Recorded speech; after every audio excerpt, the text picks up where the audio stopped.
And then I said to her, somewhere he has borrowed what African religions teach us. He is notoriously religious. That faith for him is not on Sunday, it's every day. And with those words, I want to pray a prayer that has sustained people, communities, and nations for the last thousands of years. You can actually look at me while I pray this prayer. It's found in Psalm 46. And this is the prayer that Korah prayed. God is our refuge and our strength and ever-present help in trouble. Therefore we will not fear, though the earth give way and the mountains fall into the heart of the sea. Though the waters roar and foam and the mountains quake with their surging, there's a river whose streams make glad the city of God, the holy place of the Most High is where he dwells. God is within her. She will not fail. God will help her at the break of day. Nations are in an uproar. Kingdoms fall. He lifts his voice. The earth melts. The Lord Almighty is with us. The God of Jacob is our fortress. Come and see what the Lord has done, the desolations he's brought on the earth. He makes wars cease to the ends of the earth. He breaks the bow and shatters the spear. He burns the shield with fire. He says, be still and know that I am God. I will be exalted among the nations. I will be exalted in the earth. The Lord Almighty is with us. The God of Jacob is our fortress. Amen.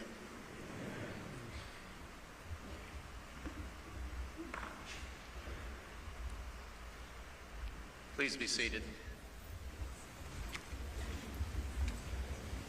Thank you, Pastor, for setting the tone for today's luncheon. By now, you've all noticed the book on your table, A Winning Legacy. It's a powerful look at Mayor Turner's, as the pastor said, 8 years in office. There's one on each table for the lunch sponsor.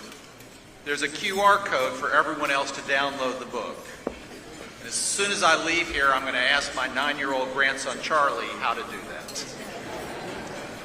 Today will be an opportunity to hear from Mayor Turner, his reflections on 8 years, and his vision of the challenges ahead for us in this city and region. Please eat. For me and many of us, it's a little bit of a bittersweet moment as the 8 years draw to a close and the 62nd mayor of the city of Houston will deliver his final state of the city. Mayor Turner will be more formally introduced shortly. Instead, I'll digress to Houston First, our role, and how we interact with the mayor, or as my friends frequently ask me, what does Houston First do?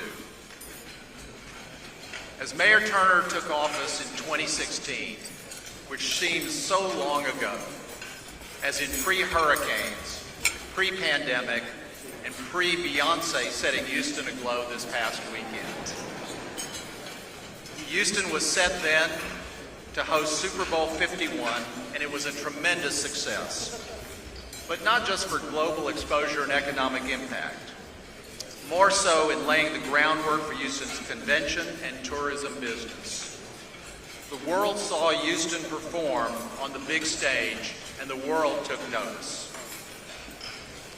Following Super Bowl 51, Houston First successfully secured many major events, ranging from the World Petroleum Congress to the just announced, just awarded 2028 Republican National Convention. The RNC decision was in no small part to the commitment shown by Mayor Turner when RNC delegates visited a few months ago. RNC Chairwoman Ronna McDaniel told me that a major factor was seeing our Democratic mayor warmly welcoming the Republican Selection Committee. And I have to admit, I kind of enjoyed that myself. With his help, our organization has grown its capacity as an economic engine for our city, bringing conferences and conventions, helping create jobs, and expanding our tax base. 3 years ago, the mayor asked me and Michael and Houston First to host the production of State of the City. And as I think you can see by this room, by the sold-out crowd, by the reception, by the pre-reception, Houston First rose to the opportunity. Last week, we cut the ribbon for Lynn Wyatt Square for the Performing Arts, a city block beautifully transformed, sitting in the heart of the theater district. When you next visit the alley, Jones Hall, or the Wortham, please explore this wonderful addition to the west side of downtown. But we do more than that, and I'd like to mention a few items, perhaps a little bit less known. I believe that we elect leaders not just for what they promise us on the campaign trail, but rather more for how we hope they will respond in a crisis. And this mayor responded in multiple crises. When Hurricane Harvey hit, Mayor Turner called, and overnight Houston First turned the George R. Brown Convention Center into a shelter. First for 1,000 people, then for 3,000, then for 5,000, and ultimately 10,000 people, 10,000 displaced Houstonians. Thank you. And when Winter Storm Uri froze us, Mayor Turner called, and we created a warming center for those in need. And you may notice a pattern there of phone calls. Mayor has been known to call early and often throughout his term. Whether it's turning our convention center around to help Houstonians in need, putting on big events like this, 1,500 people at lunch in a ballroom, and hosting major events like the RNC, Houston First and our amazing staff get it done. That's what Houston First does.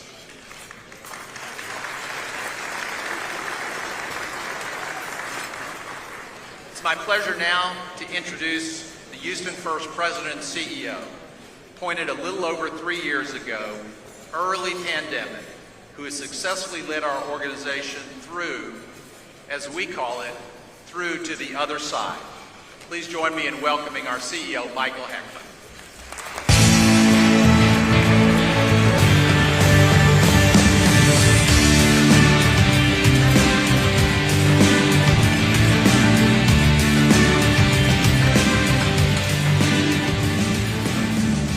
Oh, thank you, David. And let me thank you for the 7+ years of service as the chair of the board of Houston First, all the time and effort and commitment that you have put in. So, David, thank you very much. Good afternoon, everyone. It's so terrific to see you all and see you all here on such a special day. Not only is it Mayor Turner's final State of the City address, but some of you may know today is also his birthday.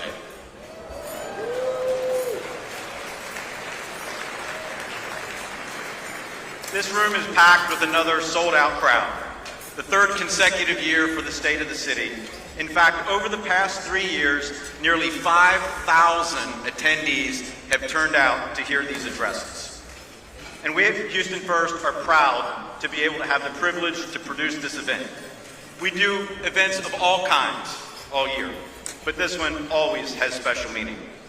As our city's destination marketing organization, we work very closely with the mayor to sell, market, and promote Houston all over the world. And I can attest that every time we have needed him, he has been there and he has answered the call. He has led on some of the biggest pitches. No matter how busy he has been, he has always made the time. There's a quote that says, "A leader is one who knows the way, who goes the way, and who shows the way." The mayor has embodied that for our industry and for Houston.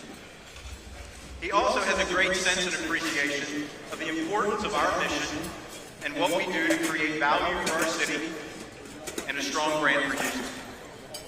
As David mentioned, I came into this role mid-pandemic, the toughest of times. And during this time, Mayor, you have shown me and our entire team your unwavering support. Even through the difficult times that we faced, your trust that you had in us enabled us to be more innovative, creative, and collaborative in the work that we do. And those ingredients set the table for success. This has led to some big results for Houston First in 2023 on behalf of Houston. From opening a jewel of Lynn White Square for the performing arts in the theater district, to winning the bid for the 2028 Republican National Convention, to this year seeing a record for the highest amount of hotel revenue to the Houston market ever.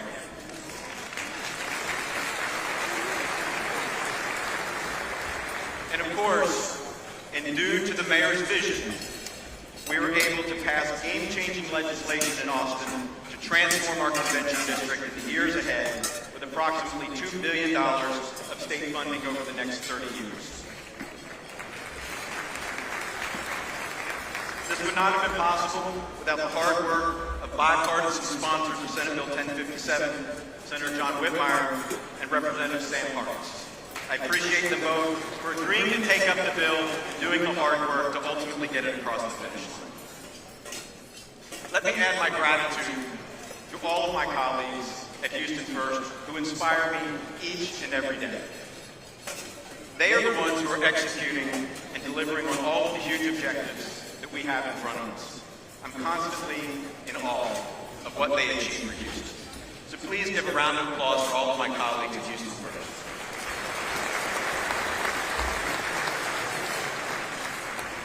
Finally, in closing, and on behalf of the Board of Directors and all of my teammates at Houston First, Mayor, a heartfelt thank you. Thank you for all that you have done for us. We never could have asked more from your leadership, and we appreciate it so much.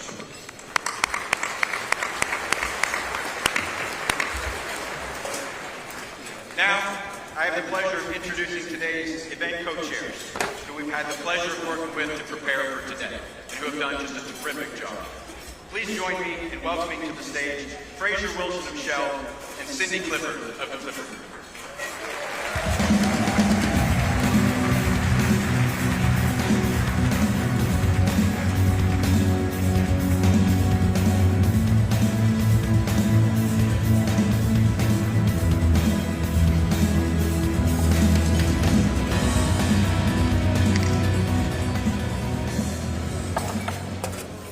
Thank you. What an honor when Mayor Turner called 3 years ago and asked us to co-chair this event. It was daunting. We had no list. We started from scratch. 3 years later, he asked us again the second time, and then it was equally as daunting the second and third time. But I want to say thank you to him. It was hard to say no to a man who has given so much of himself his entire life to make this city a better place. So, I want to thank all of you when I called you for money and asked you to buy a table, and to some of you, I asked to make your sponsorship even higher this year. And I have to say how honored I am that all of you said yes. I cannot thank you enough. But I do want to recognize our top sponsors. First, our presenting sponsors. Centerpoint Energy, Houston Hospitality Alliance, Ike Smart City, and Orange Barrel Media. That goes together. Jacobs Engineering, and Shell.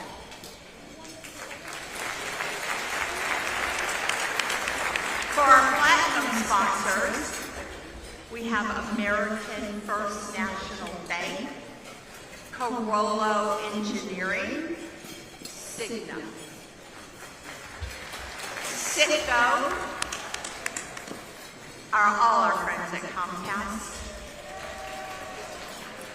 Greenberg Drawing, Houston Police Officers Union,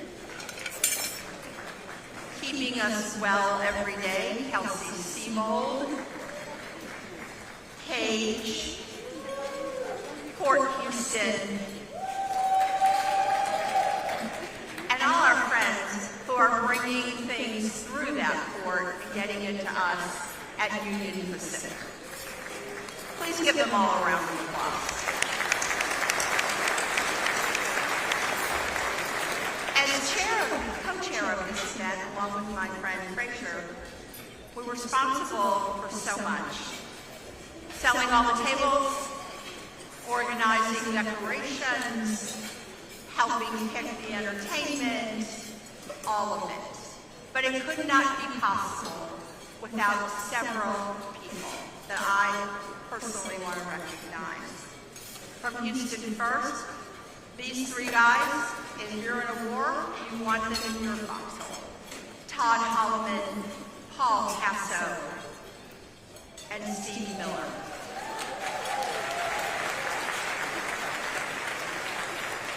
And from the mayor's office, two people that I depended on daily to help me with decisions, help produce the video, and just be there for a sounding board or phone numbers.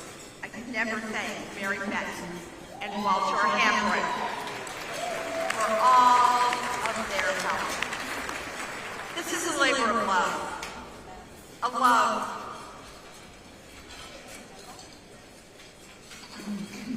for a man who's led this city. I'm very proud today, and now I get to turn it over to my co-chair. Thank you, Cindy. It was an honor to serve and be co-chair with you. You did an excellent job. I just followed her lead, did what I'm supposed to do, and just said, yes, that works. Let's make it happen. So again, we're delighted to be here today. As we've already recognized elected officials, but we want to recognize them again. We know the mayor's relationship with the elected officials is so important to the things that we accomplished in Houston and what he's been able to accomplish. So will all elected officials please stand again so we can recognize you, all elected officials.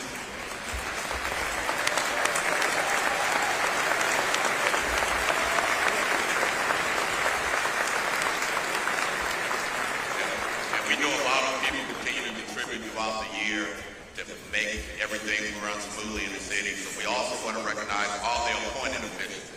All appointed officials, will you please stand and be recognized?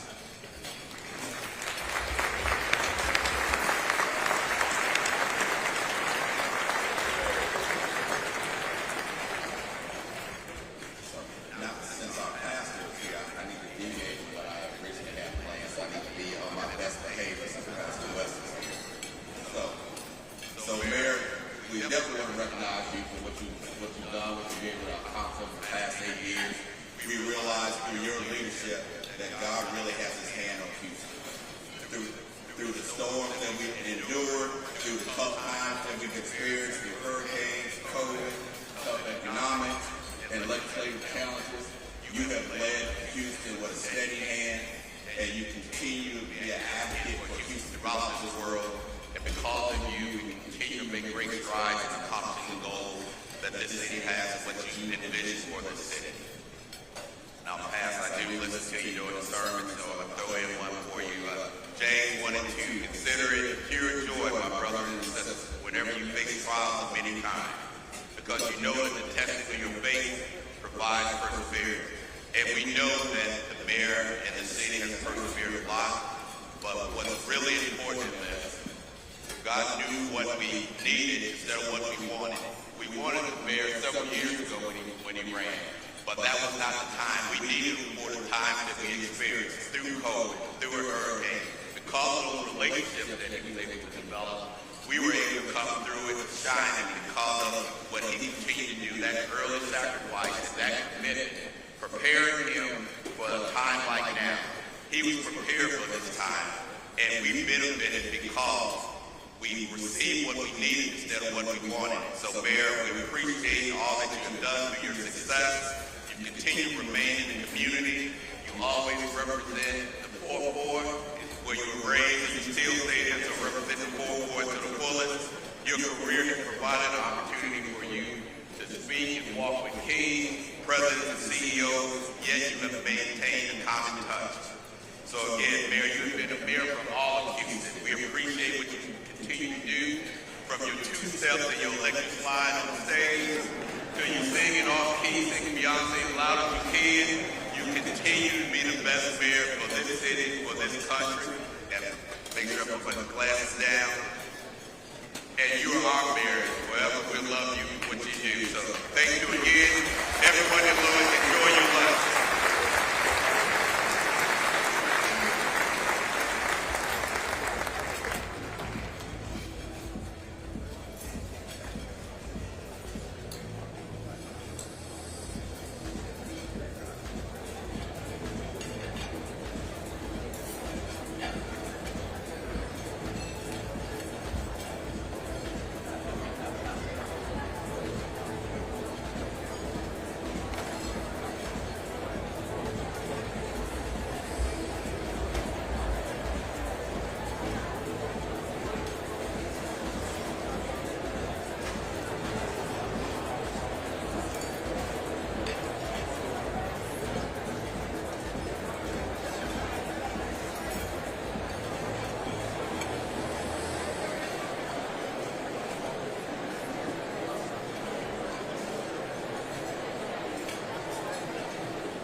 Sorry.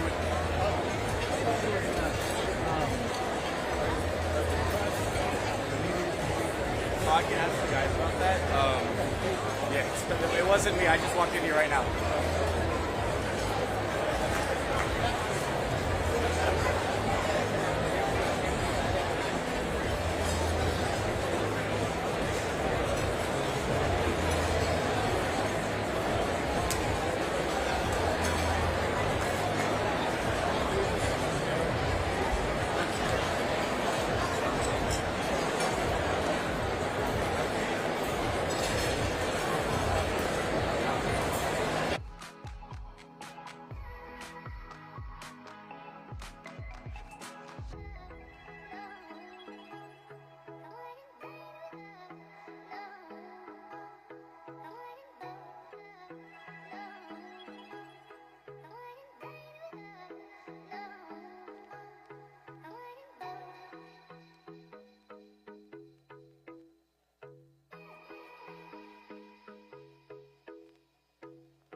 Please welcome back to the stage, Mo Emmer.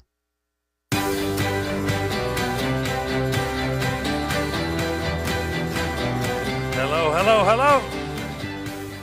We got a very special day here, ladies and gentlemen. We need your focus. Stop trading cards and making deals on the side. That's all. No, or in public. It doesn't matter. We have a very special thing. Marquise, you want to come out here? Marquise and Cindy, would love for you guys to join me. First, I want to say, Mayor, you've been the greatest mayor we've had the last 8 years. It's been phenomenal, no, truly. And I didn't know that you shared a birthday with my nephew, and we wanted to wish you the absolute best and most amazing birthday. That cake really looks legit. Is it cake? No, it's really cake. We wanted to wish you a blessed birthday. Let's have Marquise here lead us, because I can't sing. I can't sing to save my life. Mayor, let's come on down here. Happy birthday to you.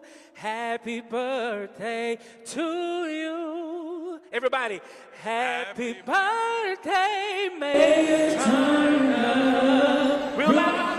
Happy birthday to you.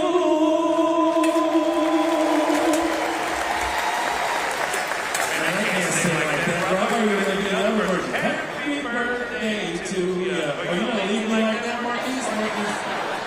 He's got a reservation in the buffet coming up here. Happy birthday to you, sir. Thank you so much for everything. Appreciate you. Love you. And here's my autograph, Go Jackson Garden. I was just kidding. I got nothing. I really love to see you. And thank you for everything you've done to the city. For me especially. Thank you so much. Asking if he's going to be my Netflix series. Yes, of course. You're immediately cast. You're going to be guy number 4, for sure. At the diner. I'll give you a speaking role. It's a good 1250 right there. You know what I mean? Put that in a retirement plan. Really, happy birthday. Thank you so much. Come on, give me a big round of applause. What's the matter with you guys? Happy birthday.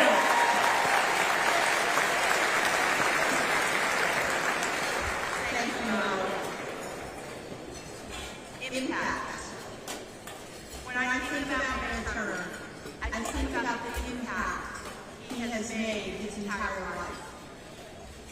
Starting when he was a young man, growing up in his home of modest means. He was bused to climb for high school. He told me when I got off the bus and looked at the school, I went, wow, just wow. But he didn't just say, wow, he became the class president in the valedictorian. When I talked about him to friends, I say, that's all you need to know about him. One kid from Acres Homes grows up, goes to a mostly white school, and becomes not only the valedictorian, but the class president. His whole life has been like that. Went to the state legislature, made a wildly impressive impact all the way through, and then ran for mayor. He's an amazing man, an amazing man. I'm so honored to call him my friend, and I'm honored that he asked Fraser and I to join us, to be co-chairs today. At this time, I want to also introduce Melinda Spalding. After the mayor speaks for a few minutes, Melinda will do a fireside chat with Mayor Turner. And it's always amazing, and we couldn't have thought of anybody better than Melinda to do it. Melinda serves as the Vice President of Public Affairs for Rice University.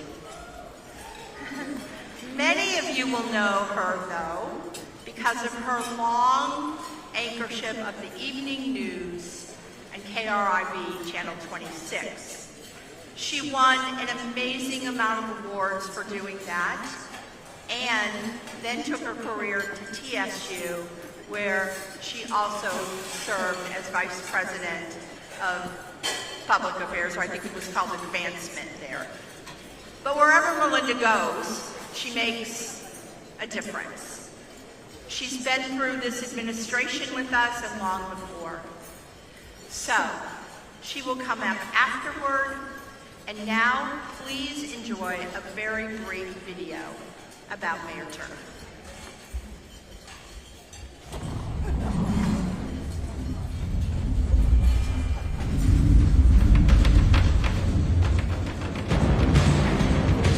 We checked in with Houston's MVP, Sylvester Turner, to see what he would include in a highlight reel of his time as mayor of the city of Houston.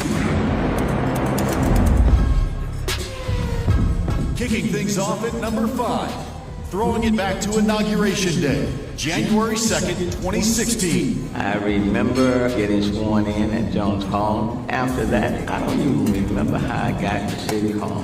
That was the first city council meeting. Together, let's move forward to make this the best city that this world has ever seen. It was a very, very good day. Mayor Turner had to hit the ground running when he came into office. And you can't do a highlight reel without featuring the persistent opponent, Pension reform. That was the #1 issue facing the city when I came into office. had to be dealt with within the first year or two, but we were able to get it done. Houston now has its pension reform, a landmark legislation that puts us on a much more stable course. This is historic, this is major, this is just the way Houston does it, and I could not be more proud to be the mayor of this city at this moment in time. Number 3 on our list is a doozy. You can't talk about Mayor Turner without talking about the waves of curveballs and blindside blitzes he and our city faced over the past 8 years.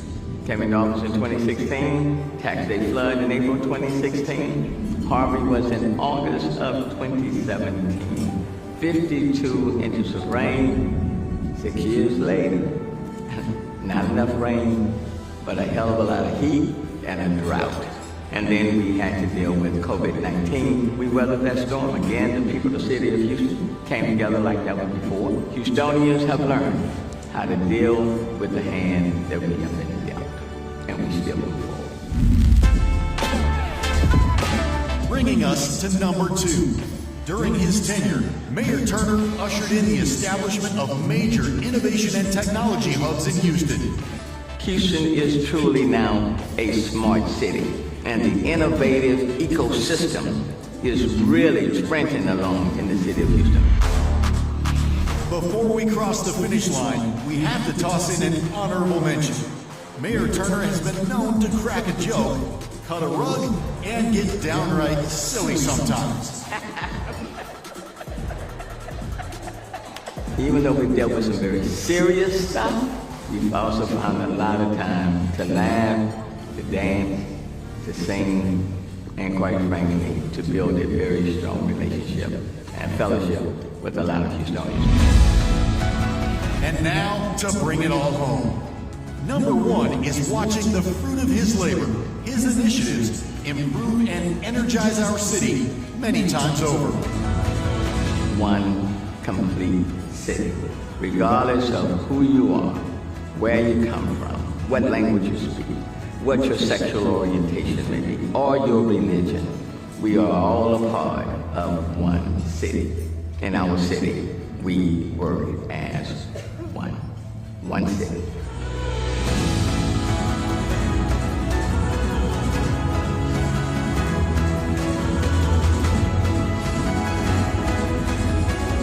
Thank you for giving me this opportunity to serve you.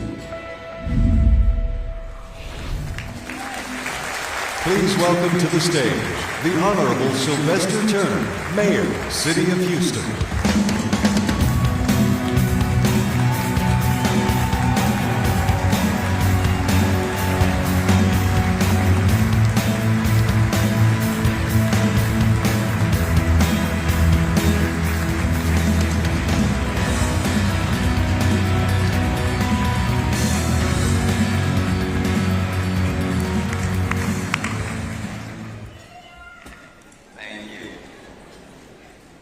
Thank you all so very, very much. And let me say to Cindy and Frazier, Michelle, Houston First, David, and Michael, and all of those who are affiliated with Houston First. Let me thank you all for an incredible luncheon already and all the work leading up to it. Please give it up to Cindy, Michelle, and Houston First.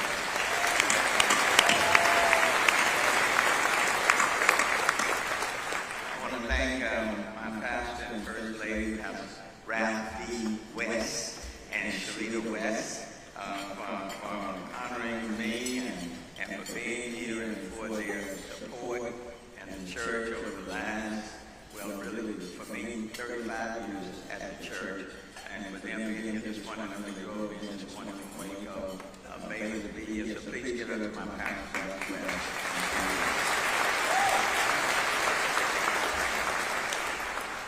My daughter is also here, Ashley Paige Turner, and she would say my only child. So I really appreciate her love dearly. This is going to be a few thank yous since they say my last. So let me thank my executive team and staff, Marvelette, Andy,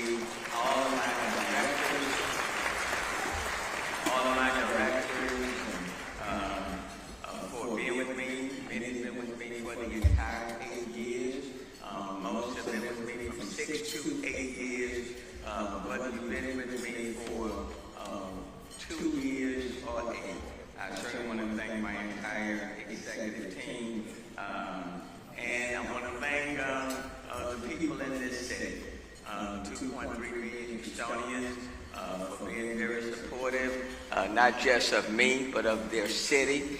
Over the last 8 years, without the people themselves, we would not be where we are. So regardless of your political persuasion, regardless of your orientation, however diverse you may be, your faith, regardless of where you live, this has been proven to be one great city. So to the people of the city of Houston, thank you for an incredible ride. Now to the 22,000 city employees. Let me tell you, I couldn't do it without 22,000 of them. And oftentimes, they get a lot of criticism.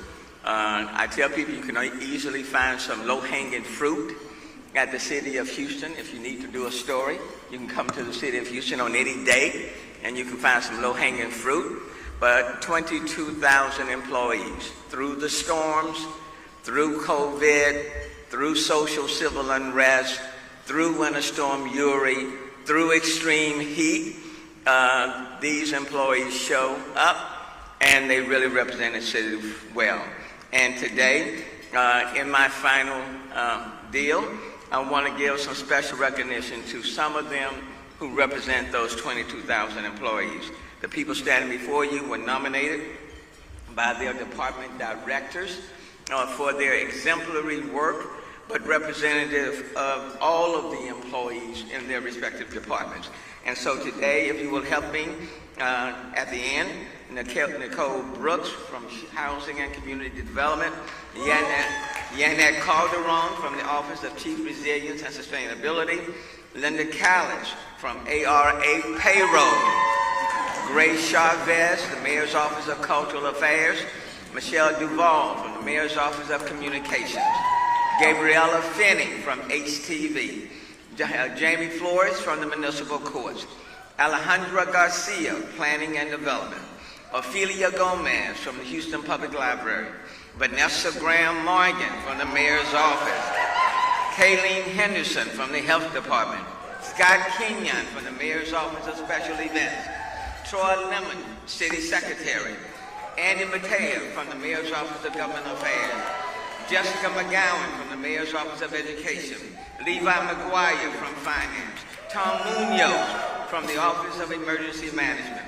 Jessica Ingo from the Mayor's Office of Trade and International Affairs, Richard Nicholson from HITS, Colleen Petty from Legal, Chaplain Richard Ponce from the Houston Fire Department, Lester Powell from Solid Waste Management, Liliana Rombo from the Houston Airport System, Petro Salinas from the Houston Parks and Recreation Department, John Serrano from the Mayor's Office for People with Disabilities, Herbert Sims from the Department of Neighborhoods, Roman Vallis from the Emergency Medical Services, Kevin Warren from Houston Police Department, Timothy Warren from the Office of Business Opportunity, Darius Washington from the Mayor's Office of Complete Communities, Vincent Wells from Houston Public Works, Courtney Wilkerson from the Houston Emergency Center, Roger Wilfong from GHD, Corey Warden from Human Resources, and Lisa Young from Fleet Management Department. Please give it up. If you would join me in applauding these outstanding city employees.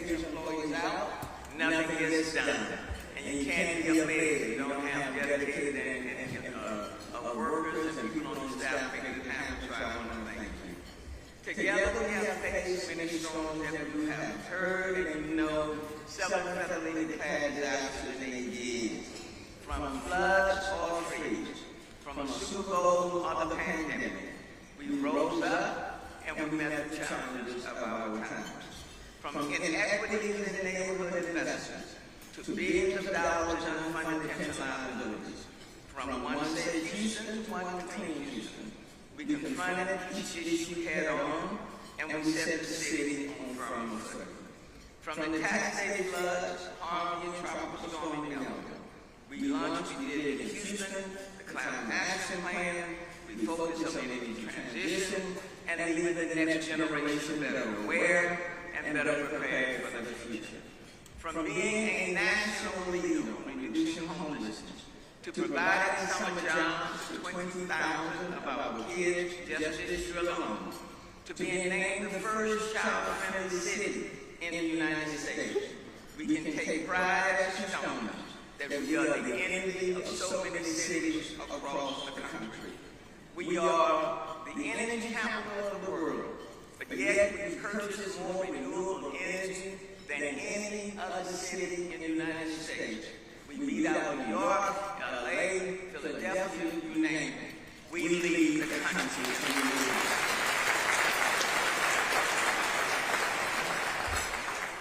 We are diverse, but at the same time we work every day to be inclusive. We are greener, more compassionate, more united, and more forward-moving than we can ever imagine. And we have not done it alone. Over the last 8 years, I've had some incredible partners on City Council.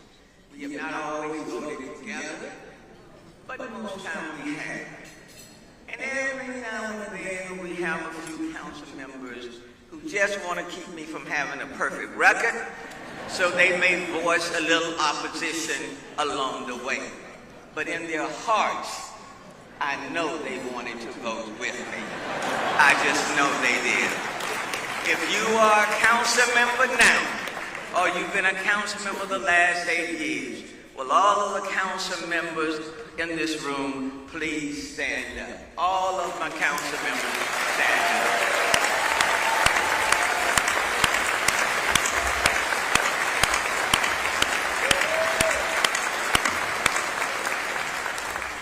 We are an incredible group, and let me tell you, I could not have enjoyed working with them more. And then lastly, this administration has laid the groundwork for the city of Houston's future. It's not just about what we have done, but it's about the things that we have done that will unfold in the future. Because if you simply measure about what we have done, that means when the term ends, then the work we have done will have come to an end. But it's the things that we have done that will unfold in years to come. Earlier this year, we held the official groundbreaking of the Inwood Forest Stormwater Detention Basin Project, constructing 12 individual basins, providing 1,200 acre-feet of mitigating stormwater storage. The Inwood project will provide flood damage reduction to over 4,400 structures in the White Oak Bayou and Boca Creek watersheds, with the estimated completion date in May of 26. In August of 2017, Hurricane Harvey damaged the municipal court building. Initially, FEMA identified total damages of $7 million. The City of Houston administration requested another review. And just last week, FEMA has preliminarily agreed to a payment of $54.2 million,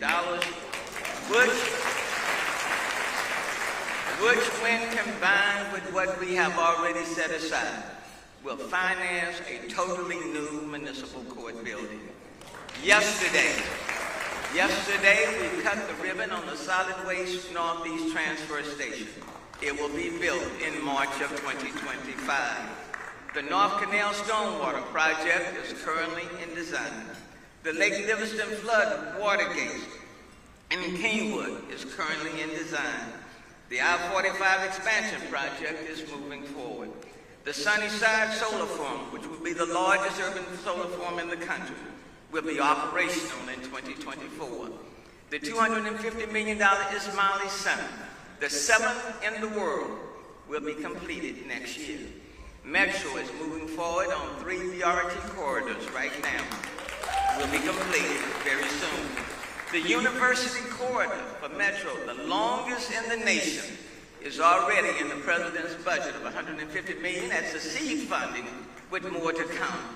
And even though I would have loved the high-speed bullet train to already been moving, at least we have the federal representative here today to acknowledge that it is still alive. Thanks to a bill passed during this year's Texas legislative session, Houston will get nearly $2 billion in the coming years to transform the convention center itself and the surrounding district, a project that will catalyze further development in that part of downtown. The renderings that you are seeing now are really just conceptual drawings of what this part of our city could look like in the years to come. Houston First will work with neighboring stakeholders, convention clients, and others to develop a detailed plan and a timeline for the project that will be phased and take several years to complete. But make no mistake, this transformative, once-in-a-generation project will not only create a new destination for locals and visitors, it will also work in tandem with the vision for the North Houston Highway Improvement Project, reconnecting downtown with the EDU and the East End, and the billions of dollars of investment happening in that part of the city. The reimagined convention center and district will integrate with its surroundings on both sides of the new I-45 corridor, helping to re-stitch neighborhoods and facilitate growth for the next 50 years. I'm proud that we have been able to begin this important effort that will keep us competitive as a destination and, more importantly, leave a lasting impact for Houstonians. I see this as a keystone to other developments that are just beginning to take shape around the center of the city, from Buffalo Bayou Partnership's master plan for the downtown section of the Bayou and Midway 150-acre East River project to the emerging Ion District in Midtown and the rapidly rising 37-acre TMC Helix Parks. These are all transformative projects that have the capacity to make our city better and to enrich the lives of Houstonians. This will be my final state of the city. But let me just be clear. I am not anxious to leave. And if I could run again, I would.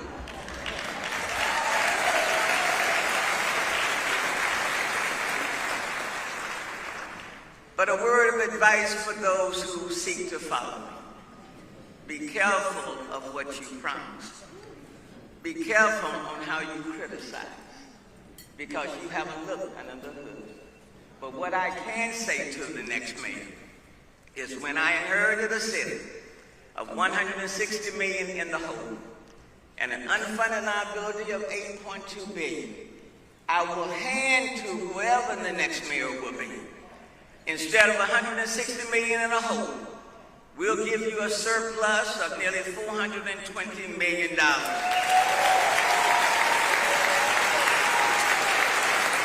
Instead of an unfunded liability of $8.2 billion, we'll give you a pension system where the unfunded liability is less than $2.2 billion.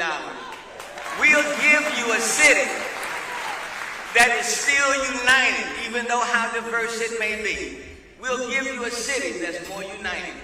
And we'll give you a city that if you go anywhere around the world, Houston is now talked about in the top 5, certainly within the top 10. And whatever city you go to in the United States, Houston is in that discussion. We're not at the back end, we're on the front end. And what I can say to you, Houstonians, I have given you my best.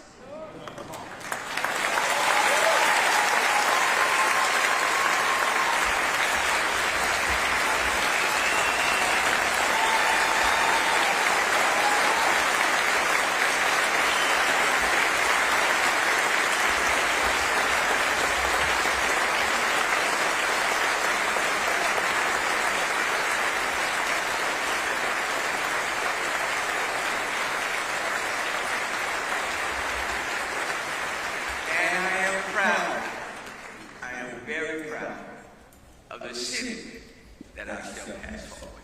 Thank you so very much.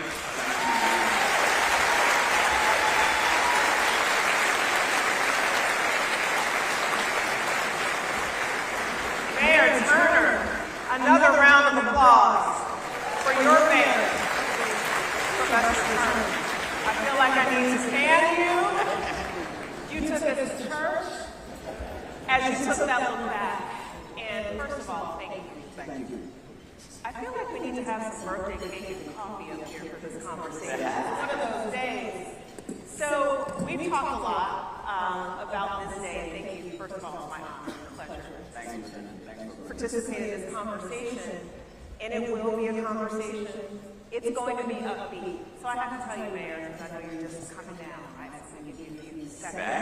As I walked in and I saw so many key members of your team, I saw Marsha in particular, I saw Janice Weaver, I saw Chief Fitter, and everyone's like watering up, like happy tears today, everyone, happy tears. This is not an occasion to be sad. This is an occasion to celebrate.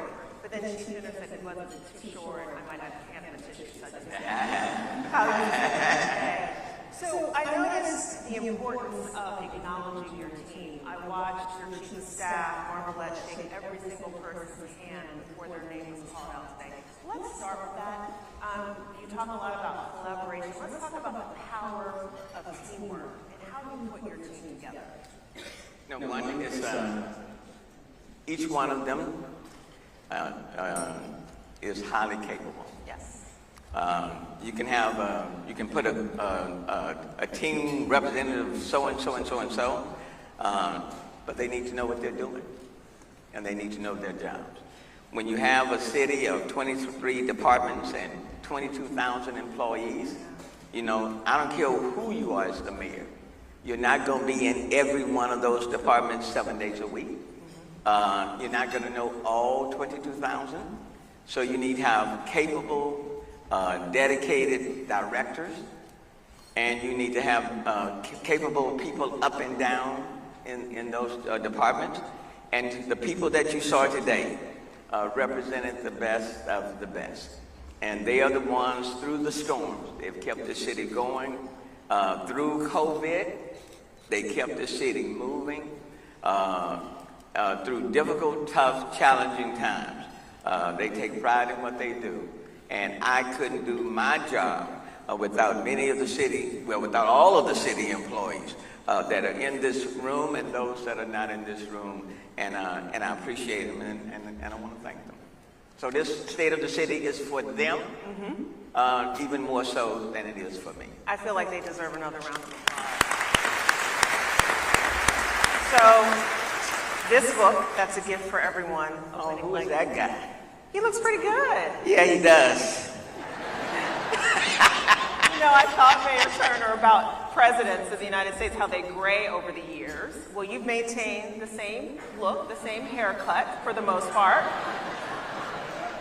A few changes here and there that we look back at the 8 years. Just a few. Just a few. So this talks about the power of vision, collaboration, resilience, and transformation. Let's talk about resilience for a minute, because it's obviously an important characteristic for a leader and for your entire team and for a city. Tell me what resilience means to you as you take a look back.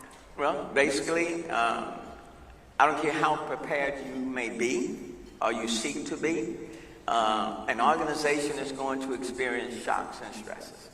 Individuals are going to experience shocks and stresses. And many of those shocks and stresses are things you didn't plan for. And so you have to build an organization, in this case a city, that can, as much as possible, withstand those shocks and stresses and be able to bounce back when they come.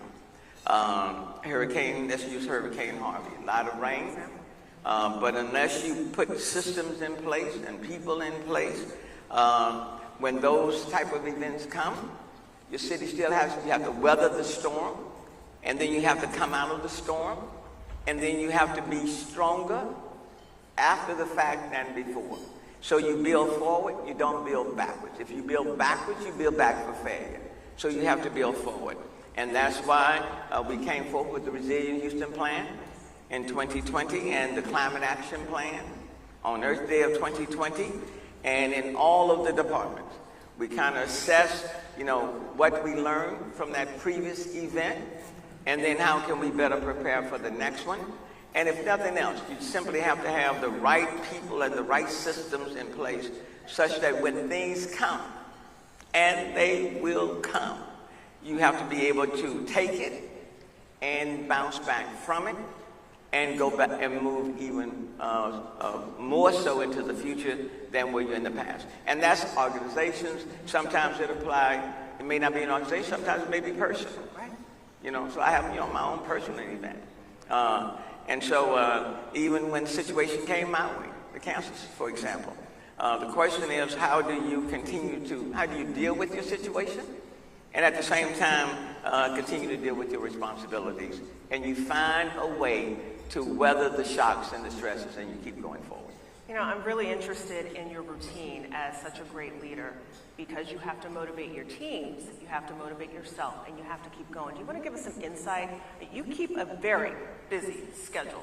Tell us about your routine as mayor. Did it change from your life before you became mayor of the city of Houston? And what you'd like to maybe get rid of in the next year? I think for people who are busy, and everybody in this room busy, I think most of us in this room have always juggled 3 and 4 to 5, 6, 7 things at the same time. If you want things done, oftentimes you go to busy people to get them done, because they know how to manage their time, and they know how to compartmentalize, and they know how to juggle. Okay? You don't give a lot of people, you don't give people much who can't do much. You kind of have to know what people can do. So don't overload people that you know can't do it, because it won't get done. And then you get frustrated, and it will aggravate you. And, so you don't want to do that. You don't get aggravated. No, I don't get aggravated. And my, city council members know I don't. I'm not an emotional person.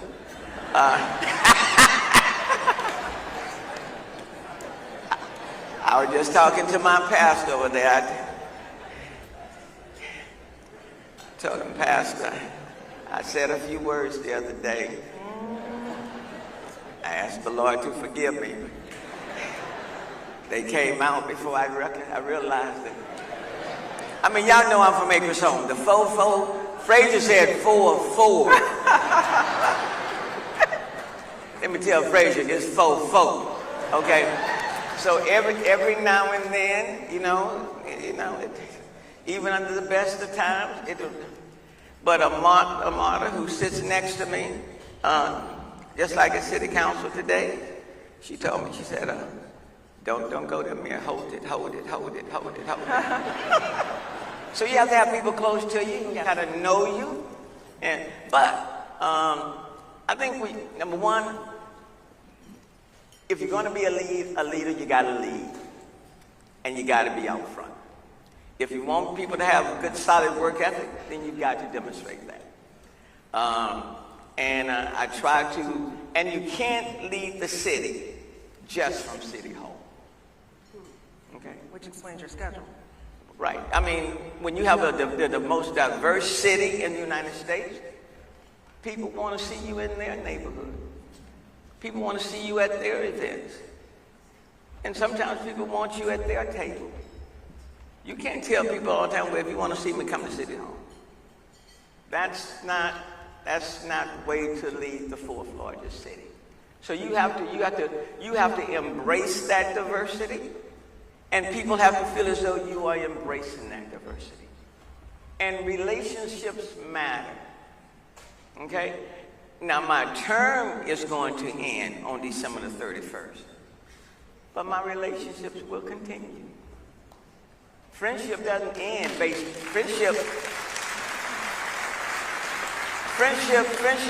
Friendship is not term limited. Okay? If that's the case, then yeah, it really is a rough ride. But what I have learned is that relationships matter. And people will go out of their way if they feel as though they have a relationship with you. And you have to work at it. If in the most diverse city, you have to work at it. And if you don't work at it, then you're going to inherit a city that's highly diverse, but certainly is on the brink of being segregated and apart. And if that happens, then you really have a major problem. So, all of those things, with my staff, the staff is diverse. And it's a diversity of opinions. Around my executive table, you will hear many opinions.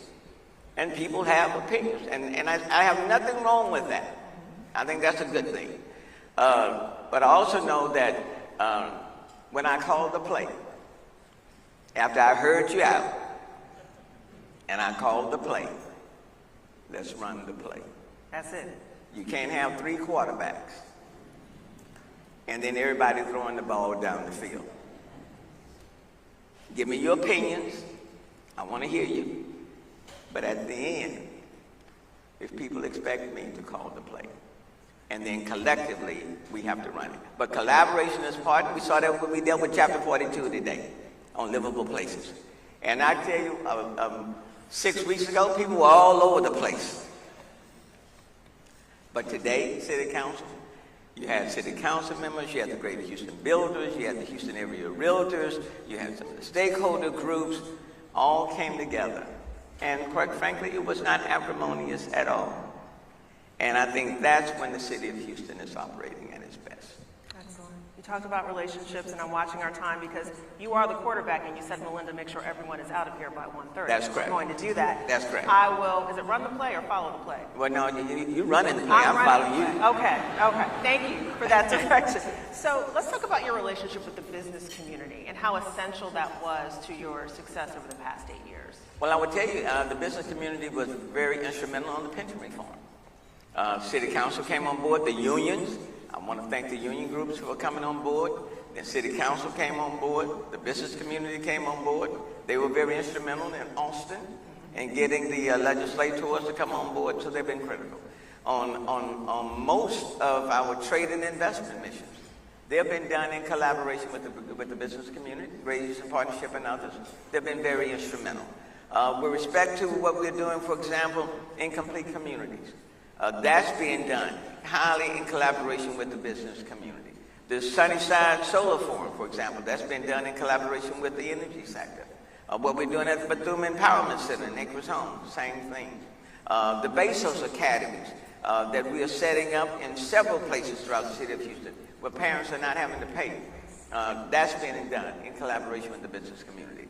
So the relationship has been very good with the business community. And quite frankly, you can't run this city without having good ties with the business community. Many of the people in this room, the energy sector, for example, has been phenomenal. And that's why even when I was chair of the United States Climate Mayors, I refused to demonize our energy community because the city of Houston was based on the energy community. We wouldn't have the medical center without the energy community, or NASA and so many other elements. So why would I demonize someone that has helped to make this the great city that it is? But can we work together to address climate change and all of these storms? Energy transition is being done in collaboration with the business community. So the medical center, tremendous partners. You've got a number of your telecommunications companies that are here today supporting this event. So over the last 8 years, it's been great. Centerport, for example, is hosting so many others. Now, that is not to say that we agree all the time, but you can disagree and yet have a very supportive relationship. And there's nothing wrong with that. I think that's a good thing. The question is, do you disagree and go to your corners and you just fight? Well, that doesn't win. I think it's important to try to find ways where we can create winners and not winners and losers. And I think over the last 8 years, we've been able to work very effectively together, and the people in the city of Houston have benefited from the relationship. Absolutely. I did want to ask you, you mentioned the next mayor of the city of Houston. I'm curious, because this is a very personal conversation between us. We've gone over all of your accomplishments in the video and in your speech, but what is the note that you will leave on the chair for the next mayor of the great city of Houston? Will you leave one? I'm still formulating those thoughts. Look, I listened to one of them debates the other night. I clicked the channel. Look, let me just, what I would say, and you know, when you're in campaigns, you just say, you know, you say certain things, and you know, you're trying to win votes, so you Probably shouldn't watch right now. well, you know, I can't help myself. I eventually kick the channel back, but you know, what I will prepare. I am going to write a note, and one of the things that I'm going to say is enjoy. Another thing that I'm going to say is nothing wrong when you get here, that you recognize what you said in getting here doesn't match up to what you find when you get here. There's nothing wrong with making a U-turn. Okay? And then what I will say is that every community is important. Every person needs to be respected. And a positive attitude will go a long way. Good advice. Good advice. Last two questions for you. You are also a father, and you've had a personal life. You are not just a mayor, you're a father, you're a girl dad mayor in the city of Houston, right? And we know Ashley is here today, and that, I think, brought an additional layer to how you did your job. It appeared that way to me. Tell us about how important it was for you to have your family here. Well, it was my daughter who said when I was running in 2015, Dad, don't build a city for people your age and older.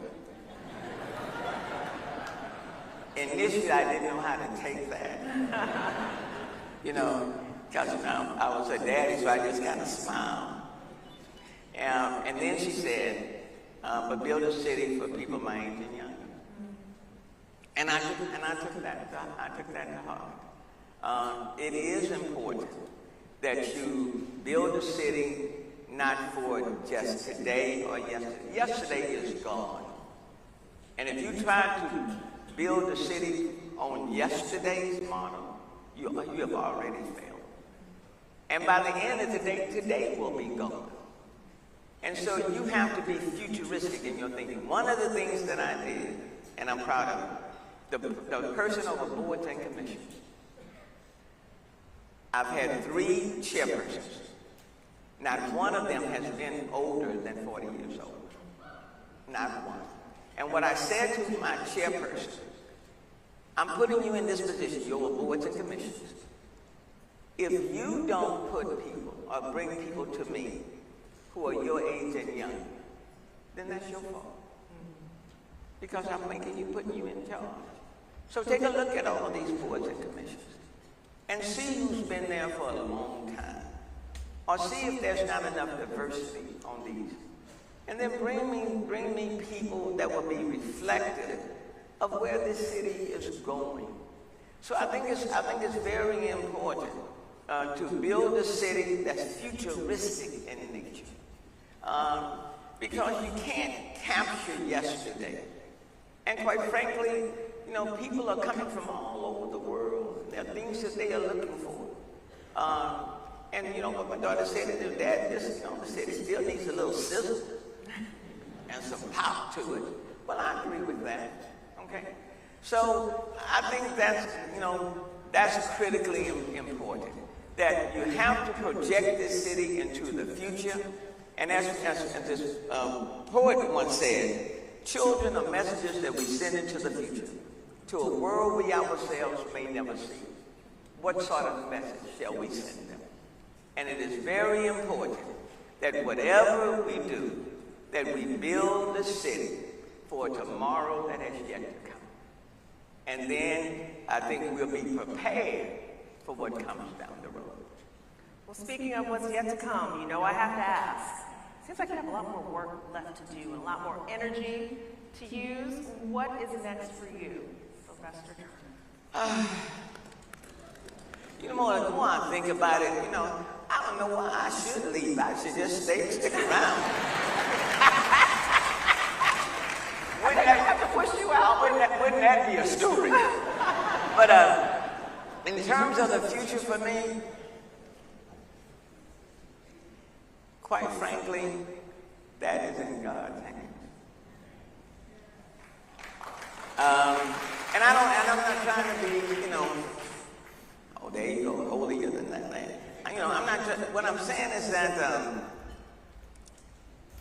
I think sometimes if you try to plan things out ahead of, way down the road, sometimes you miss. What I will say is that we got 3 months left.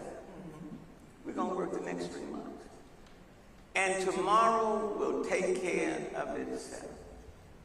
And that's the way I've operated all my life. I've had an incredible career.